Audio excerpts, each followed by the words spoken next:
Today's adventure takes place in Ringgold, Georgia, as we're going to kick off the fall as we continue our 76 and 41 adventure, starting at Brown's Produce to check out their fall gear.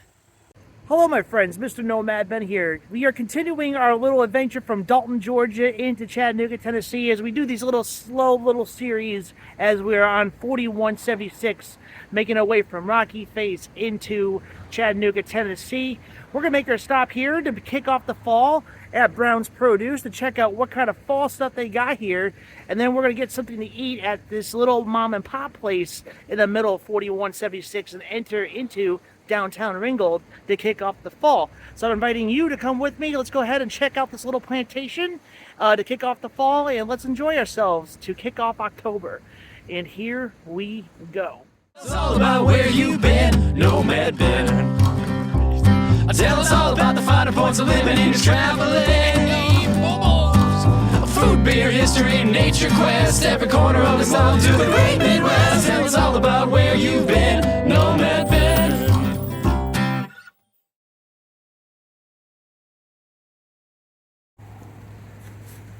And here we are, my friends. Brown's Produce. Been farming over 40. They got two numbers here, but 48 and 53. So I'm assuming it's been 53 years. As you look closely, there's a green X over the 48.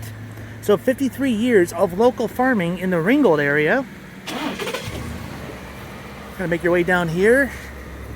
Good old trucks and tractors. Yeah, it looks like we got some more things being watered over here, as you can see, making all that produce for the locals of Ringgold and all over northwest Georgia. There's a little entrance that says Triples over there, alongside with more plants. Looks like there's some peppers being grown over there, and the harvest is just very close, so a lot of these things look like they're freshly grown. Yep, they're clearly peppers, I can see. I'm not going to get any more closer, but as you can see, I'll kind of zoom in. Looks like a little bit of like a habanero or some kind of orange pepper being grown. Some kind of chili pepper. That's cool. Yeah, they're definitely peppers, that's for sure. Oh no. Okay, they look more like Reapers. Carolina.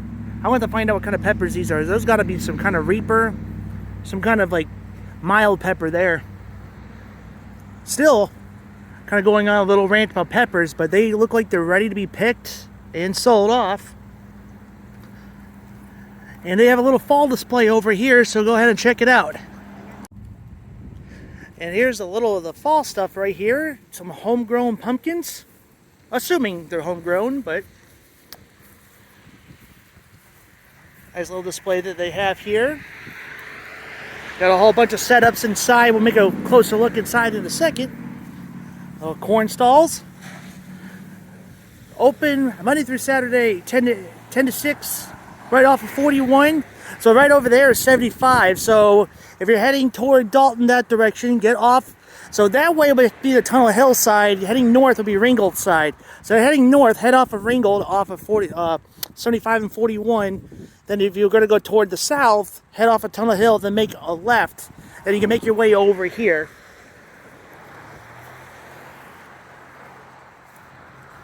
That's cool. All the pumpkins. And some corn. And some flowers. Also, if you need some firewood, give that phone number a call. Gonna make our way inside to check out what they've got for produce wise. Since it's fall, the Witch's Brew served daily. Being greeted at this door says welcome to the farm. So let's go inside. So do not pick the large tomatoes of the top of cups. Tomatoes are $5. Those look pretty good. All kinds of tomatoes. We got some apple jelly here. Made the old-fashioned way. $6 for a jar. And we got some pickles. They're jalapeno pickle flavors, $9 a jar. And then we got some hot green tomato relish. Ooh, that might be good on some hot dogs. $6. And butternut squash, $6. And then we got beef pickles, some grapes. And then we got some normal produce here. Some bananas, lemons. Those things you can get at the grocery store here about. Oh, this is grown. And there's those peppers I was talking about earlier. Fresh from the garden. And they look really good. Yep, we got some reapers, jalapeno, and so I think they're called serrano peppers.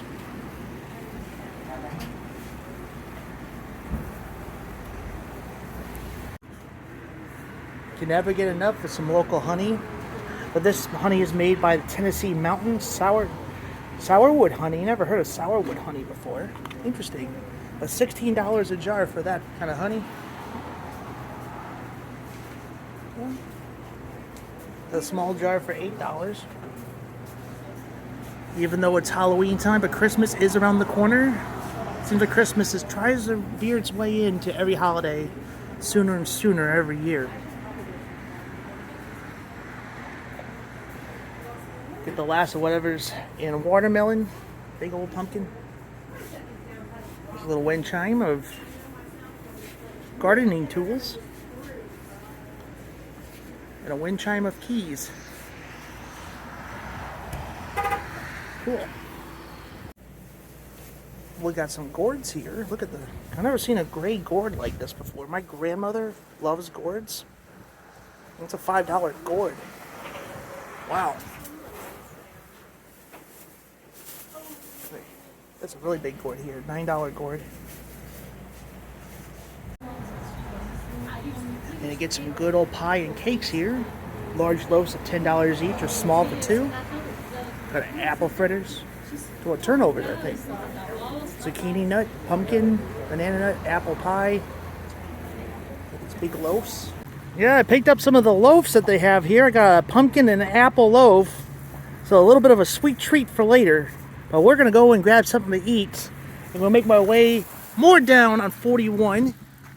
Down this direction. So let's do it.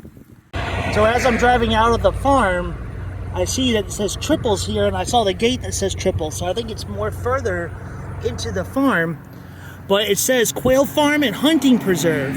So there's the numbers that you need to contact if you're interested in this Triples.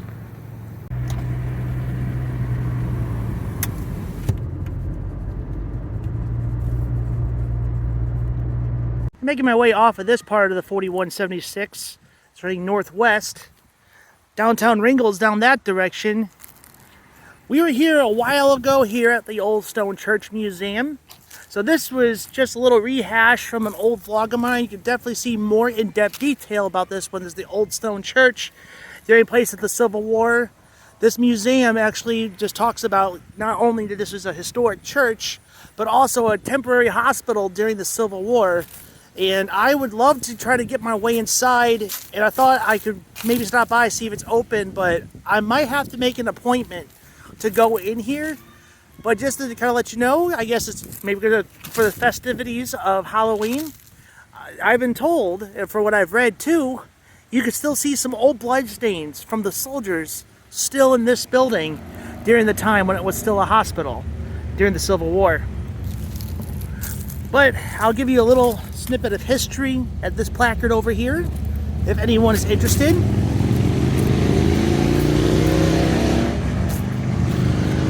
Pause if you want to read.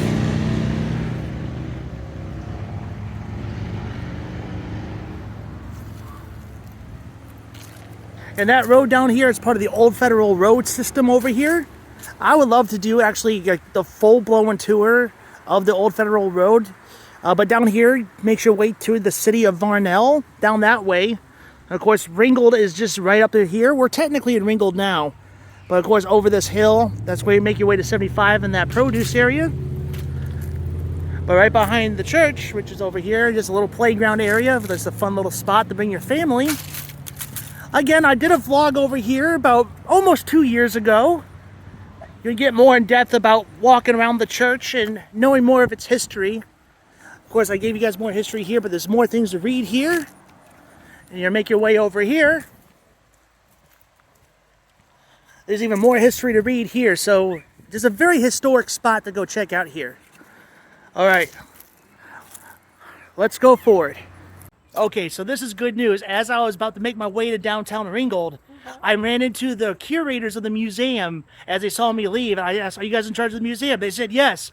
I said, oh my gosh, I've been wanting to get in. What a blessing. Oh man, I can't wait. We're going into the museum, guys.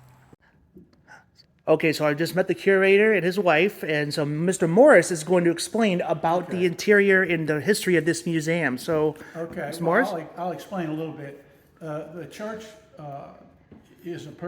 started as a Presbyterian church, and this is not the actual first church. Okay. The first church was not far away, and it was a log cabin, and it moved to this site, and the construction began in 1850.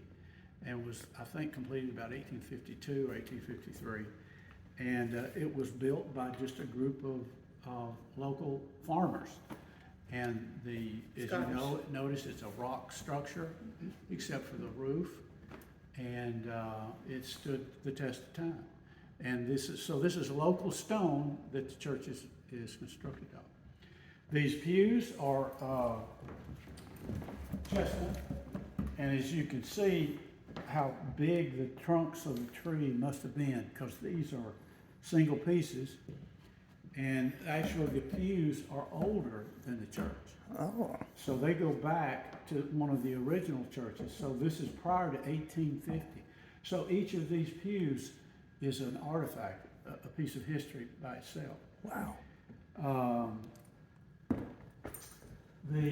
So everything you see is the way it would have looked if you came to church, to this Presbyterian church in 1852, 1853.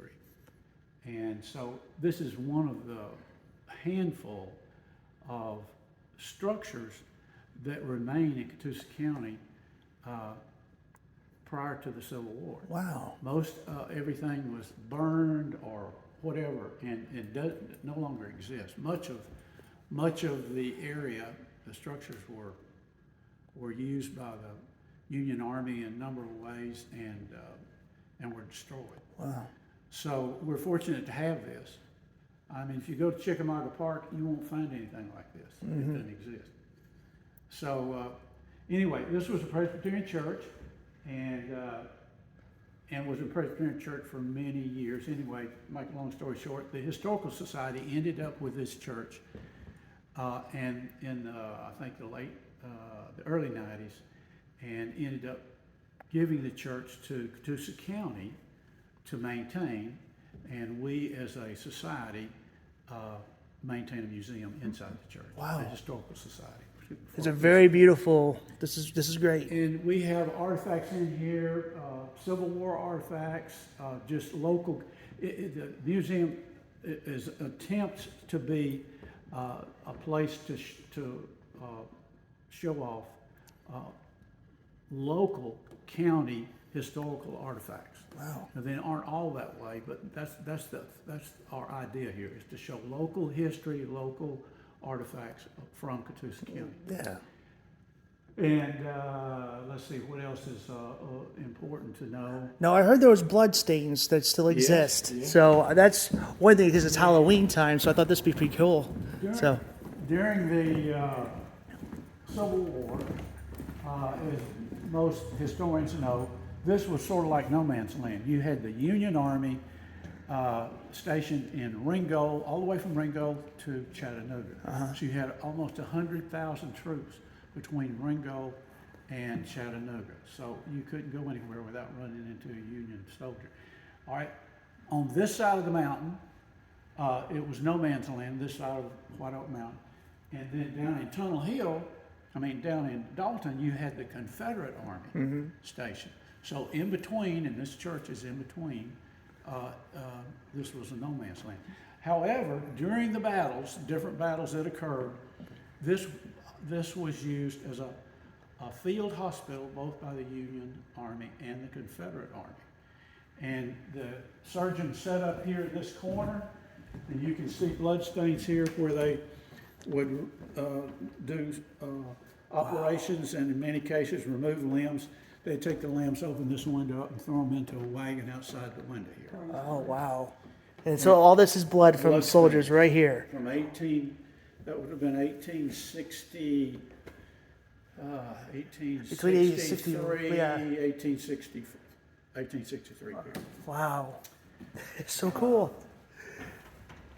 And let's see, I don't know, those are just a few of the things. The other thing we talked about is the piano here. Indian relics too. Oh, Native American. Okay, Indians. We have Indian relics, geologic relics, different things. This is another fellow by the name of A.J. Showalter. Was let's see if I can he was a musician, composer, and teacher that had a printing operation in Dalton. And he established the A.J. Showalter Company, and he printed hymnals, songbooks, magazines, newspapers, and school books. And he was the author of the song Leaning on the Everlasting Arms. And I don't know if you've ever heard that song. It sounds familiar. It's a gospel song that's well known by most churches, especially in the South. Okay. And it's still sung today. Good. And so it was played for the first time on this piano right here. Wow. At somebody's house. And this These was people's house. All those folks over here. Their house. anyway. So this is an original piano given by the family where he was having dinner with them prior to coming to church here. That Sunday night. That Sunday They night. sang- It was first Sunday. And they sang it for the first time inside this church, that gospel song. Oh, that's beautiful. So that's another thing that we're glad to have here in the museum. And, you know, there, the other thing I meant to, that my wife was pointing out to me, is I mentioned the church was used as a field hospital. Mm-hmm. The other thing is the church was also, these pews were taken outside and used as feeding troughs for the horses, for the troops, the Union troops. And you can see the teeth marks from the horses who were getting their grain Oh, there's. out of the trough. You know, you turn this thing up on its side like this, and you put grain in it, and then the horses would be fed grain there. Okay. So these marks go back to 1863. Wow. I don't know, what else have I left out? Anyway, that's a real brief summary of our of the church and a little bit about our museum. We also, the Chattanooga County Historical Society meets, I'll give you a little plug for the society, meets here every second Monday night of the month. Okay. And we put on a program of local history of Chattanooga County of some kind. It could be Civil War related. As a matter of fact, the one coming up is going to be on how did electric power come to Chattanooga County? Where did it come from? Who provided it? What were the issues? Who got it first? All that sort of thing. Yeah. And so that's going to be our program this coming meeting. Oh, cool. So anyway, that's a brief synopsis. Well, thank you so much. That was I've been waiting to come into this establishment, and I'm so happy you guys showed up as I was leaving. This is so cool. Do you have any other questions? No, you basically answered the highlights of this museum. I'm going to walk around and take a look at the relics before I take off. Now, But if you would like, I can turn the lights on. oh, perfect. Yeah. Mr. Morris was actually doing a little practice for a lecture he was doing for the Historic Society inside the museum. So his voice would actually be talking over as we're looking at the relics and everything that we see here, all the tools that were used in the hospital and the bullets and the artifacts of the war. As you can see, some of the sabers of the bullets and what's left of the Union and the Confederacy that was used inside the museum. And there's some local rocks that are within the area of Ringgold, as you could see here, of other things going on. We'll definitely make another way back to the museum once I know what else is going to be happening. Look, there was some arrowheads right there and some Native American relics right there. And we'll definitely get more in depth about it. And then over here's more stuff about the hospital. And then right back to the bloodstained floors. How cool is that? It's still there. We'll just make our way in this part of the museum. Looking really good. I can't wait to come back, and we'll definitely get more in depth about the artifacts that are in there and everything that you need to know. But I thoroughly enjoyed going into this museum.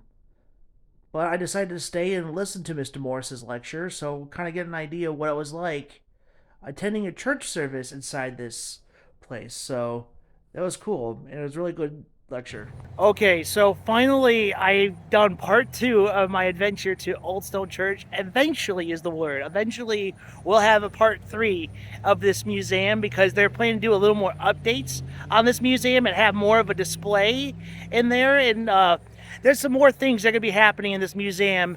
Whenever time will tell, they're going to keep in touch with me, Morris and Peggy, the curators of the museum.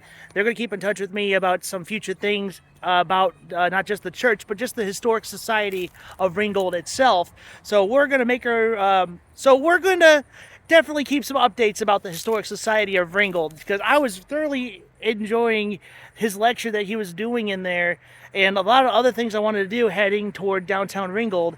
I think I'm going to have to do another time. I didn't expect I was going to be in there a lot longer than I thought. So I just briefly saw the artifacts in there, because they were actually going in there to practice a lecture they were going to do for the Historic Society, but I couldn't attend it that day, so I thought I'd stop and actually just enjoy it. So this vlog kind of took a very surprising turn to continue on, but we're going to stop here at this vlog, and we'll continue whenever our series of the 4176 series. I don't really have like a full-blown parts to it. Usually it's more spread out when I'm trying to do more content. But the Old Stone Church, we finally got to go inside. We saw the spooky bloodstains that are in there, and saw a little bit of the relics of during the Civil War and things that were going on. So I'm going to end the vlog here. This was such a fun vlog. I didn't expect to make it this turn. I've thoroughly enjoyed talking to the curators of the museum and just getting to know them as people, and also getting to know more of the history about it. And Morris was doing a lecture, a little glimpse of what you could hear in the background, and what he's doing was talking about how power came to Northwest Georgia, especially around the Ringgold and Chattanooga County area. So it was a very interesting lecture, talking about how the power was made. Well, not how power was made, but more like how power happened around here and how the U.S. government got involved. It was a really cool lecture, so I thoroughly enjoyed it. So if you guys enjoyed this vlog as we went to Brown's Produce area and then ran into, once again, at the Old Stone Church, be sure to like, subscribe, follow. You guys know what to do. I mean, I can't get over how much I had fun at this museum and meeting Morris and Peggy. Very, very nice people. So Morris left his information in the vlog of when they do their Historic Society meetings and lectures. You can also check out Historic Society of Chattanooga on their website. I'll leave a link in the description below. I'll see you guys in future vlogs. Stay tuned. We have more fun fall stuff to come about. Eat well and keep your mind walking. Old Stone Church Museum, Chattanooga County Historic Society. I'll see you guys later. I came across a little thing here. It's actually a prayer, and it says, "Lord, thank you for letting me be born in the South, and for the cornbread and turnip greens in my mouth. Welcome to the South."